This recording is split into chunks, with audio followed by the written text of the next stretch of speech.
Good day mga boss. Balik tayo sa kwento about sa conditioning mga boss na sinishare ko sa inyo previously. Nagulat ako mga boss, bigla na lang naputol yung ibang portion doon ng iwan ko. Hindi siguro magandang pagka-edit ng mga boss o kaya pag-upload. Kulang yun ng iba, may mga portion doon na nawala. Anyway, pagpupunuan natin yun ngayon, ang kabuuan talaga sa pamamaraan ko sa pagkondisyon ko ng mga manok panabong ko. At yun nga, sa klase-klaseng pagkain na sarili kong timpla mga boss. Before tayo magpatuloy, nais ko lamang po na magpasalamat sa lahat ng viewers ko, sa mga subscribers ko po, at sa mga silent viewers ko. Maraming salamat po. At kayo ang nagbibigay ng lakas at inspirasyon mga boss na may naniniwala sa atin. Anyway, hindi ako dito mga boss. Once again, hindi ako nagmamayabang. Sarili ko lang talaga ito. Kudos sa mga magagaling na handler, sa mga may mga pangalan na. This video lang talaga para sa mga backyard breeder na kagaya ko, na kumbaga wala pa silang alam kung ano yung dapat gawin sa paghanda ng manok panabong nila. Parang mga boss, kumbaga hindi naman tsamba, yung kumbaga consistent naman yung galaw at kilos ng manok. Kahit na matalo, hindi talaga may iwasan yung talo, kasi may naghahanda din yung kalaban. At saka yun nga, na sinasadya ko ito nang sa ganun to tighten the fight, para mapahigpit yung labanan mga boss, na pwede tayong may tapat kahit kanino at may ibubuga pa rin yung mga alaga natin. At once again, kahit gaano pagka premium yung ginawa nating mga patuka, pinapakain, kung ang health naman ng mga alaga natin mga boss na kompromiso, lalo na sa yung mga maliliit pa sila. Suddenly tinamaan nga ako niyan. Ibabanggitin ko lang muna mga boss, saglit lang. Nagulat ako, kumpleto sa bakuna yung mga bagong pisang sisiw ko, hanggang sa nag 2 months, umabot ng 3 months, kumpleto sa bakuna yun. Pero bigla na lang silang may namamatay mga boss, at nag-iipot ng kulay dugo, coccidiosis pala yun. Yun nga, ang daming ups and downs talaga dito mga boss sa breeding. So wala akong alam kung ano yung ibibigay nating gamot against cocci, pero may mga powder ako na binibili mga boss. Pero siguro tinamaan na talaga sila bago ko na-discover. Bigla na lang nangayayat, numinipis yung paa, at nag-ipot na ng dugo. So severe na siguro yun mga boss. May nakasurvive pero bansot sila. Anyway, dumako tayo sa yung conditioning na ina-uploads ko previously, yung conditioning method para magiging super lakas ang palo ng mga manok natin. Ayun nga, nabanggit ko doon sa bacterial flushing na ang ginamit ko lang is Bitracin gold powder. Bakit hindi ako gumamit ng Amtil o sinasabi pa dyan na Rumoxtil? Sa akin experience mga boss, nung nagamit ako ng Amtil, parang sobrang tapang. Amoxicillin base kasi yung Amtil mga boss. So hindi ko nagustuhan, parang nag-dry up yung mga manok ko.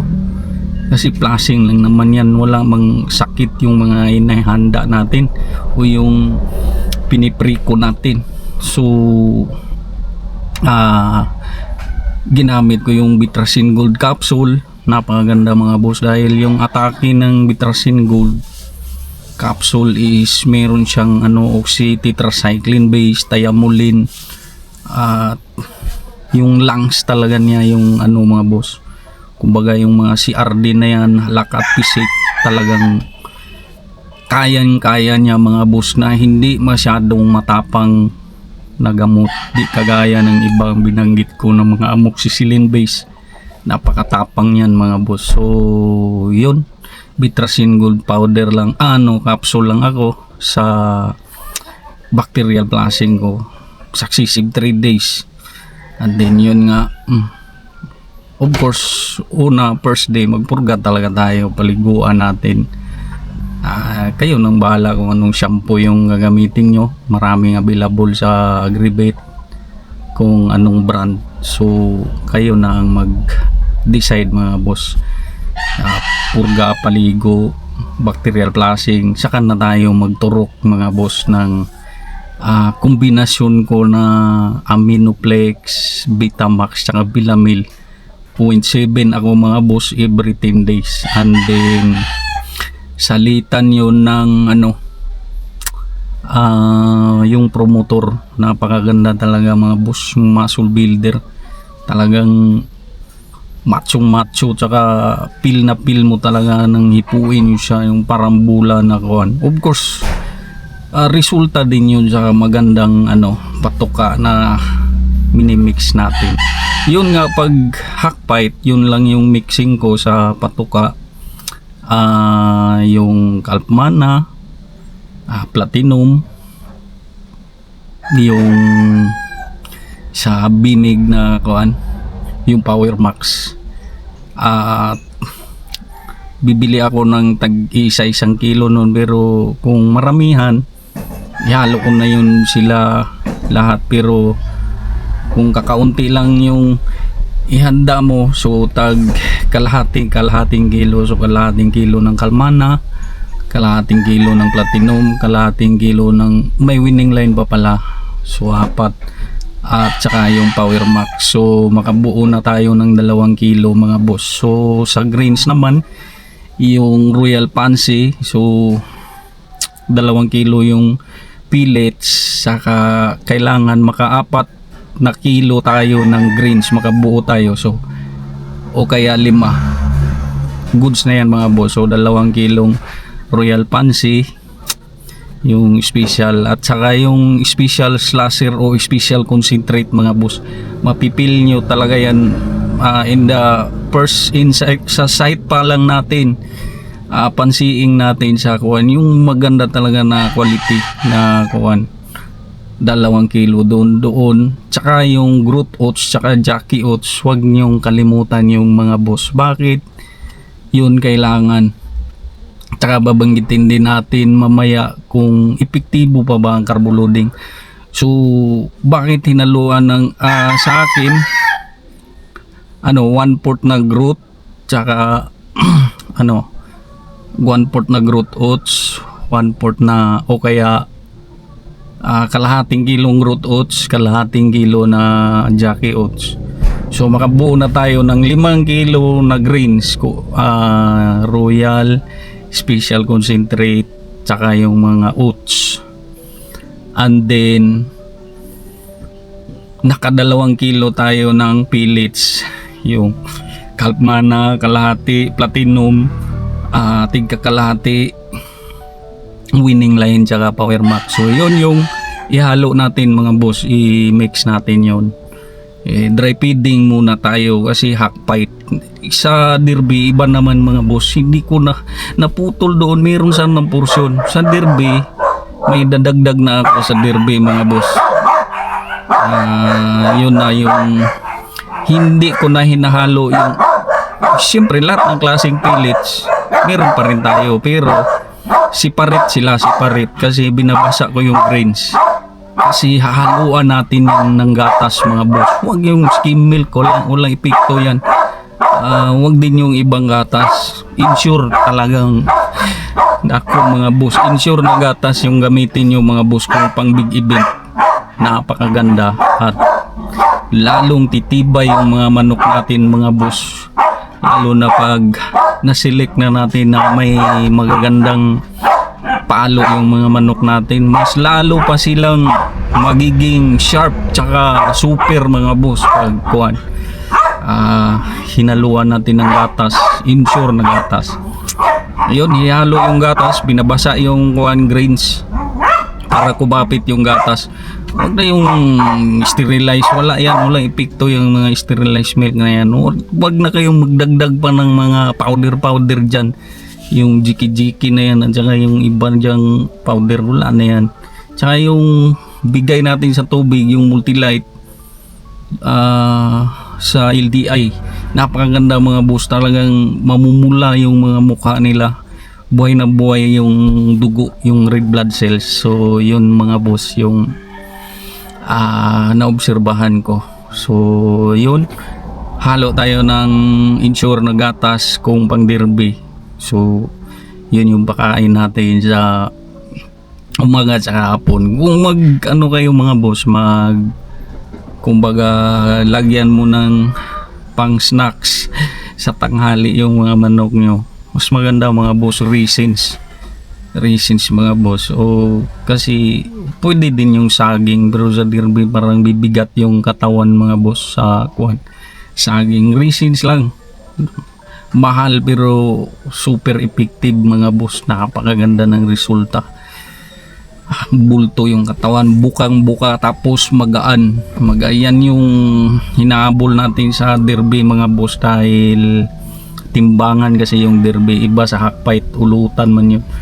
So lamang tayo dahil malaki yung manok natin pero magaan sa timbangan mga boss. And of course may sekreto din yung pag submit natin yung ng timbang, kung ilang grams yung ibawas natin, kasi may give and take yan, diskarte ng handler yan.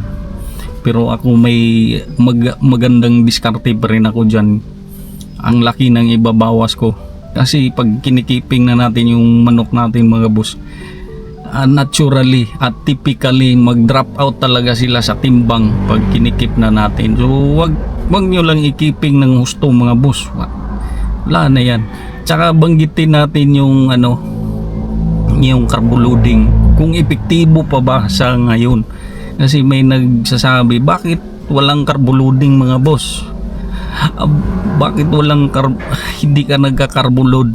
Ganito yan mga boss, kung mapapansin nyo, manunood tayo ng mga labanan ngayon sa mga malalaking sabungan o kaya dito lang sa atin sa hakpait, bihira na lang aabot ng mga boss, yung parang tabla, yung 10 minutes na yan, wala, bihira na lang.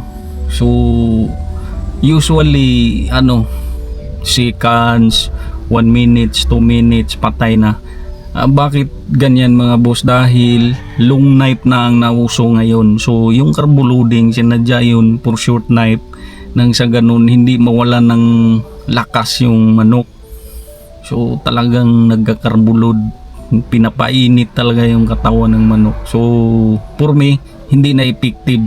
Yun na lang, wala na akong babaguhin sa from pre-con to up to sa conditioning. So ganun mga boss yung sikreto natin. Yun nga, carbo loading hindi na epektibo yan, wala nang yan sa akin. For my own observation mga boss, iwan ko lang sa iba, pero hindi ko naman sinasabi huwag kayong mag-carbo load. Kung yung saan kayo nagpapanalo mga boss, doon kayo. Pero itong sa akin na pamamaraan, super na ito mga boss, super conditioning na ito. Magastos pero I'm sure may balik o kaya may epekto yung mga mahal na ginagamit natin.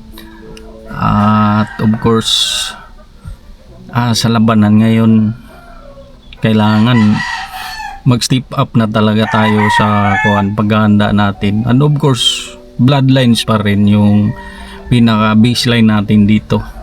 pinaka kumbaga denominator natin dito. Paano yung magandang conditioning natin pero yung bloodline naman natin talunan. Kumbaga may kaibigan ako na sinabi may nagustuhan daw siya na breeder na yung mga manok ng breeder na yan para daw motor na Honda.